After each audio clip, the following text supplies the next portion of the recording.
જય શ્રી રામ, જય શ્રી કૃષ્ણ. તો આજે ગૌશાળા આવ્યા છે અને આજે એક ભાઈનો જન્મદિવસ છે. એમનું નામ છે વિજયભાઈ. હાલ આ દુનિયામાં નથી, પણ એમનો જન્મદિવસ ગૌ માતા જોડે આજે અમે લોકો ખવડાવવા માટે આવ્યા છે એમના પરિવાર થકી. હરેક જન્મદિવસ પર લોકો ઘણી એવી સેવા આપતા, પણ આ વખતે ગૌ માતા માટે એ લોકો સેવા આપી છે. અને કહેવાય છે ને કે 11 દિવસે આપણે જે ગૌ માતાની જે પૂંછડીની આપણે જે પૂજા કરીએ છીએ તે જ આપણે ભગવાન પાસે આત્મા જાય છે.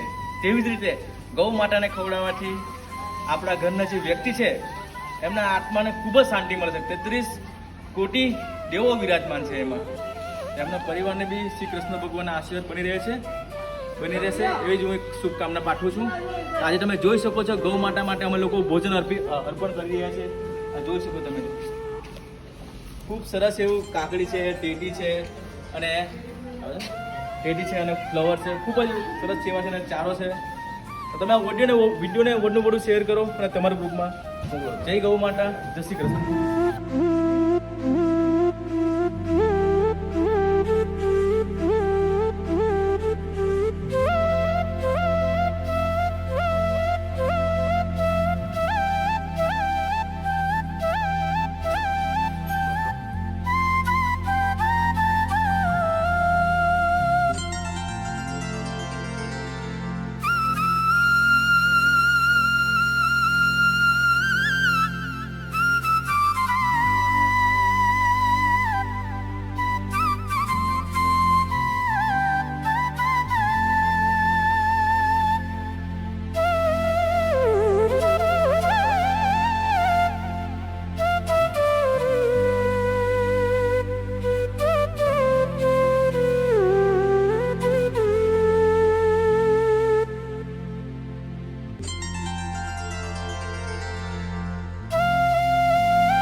तो बाज रहा था।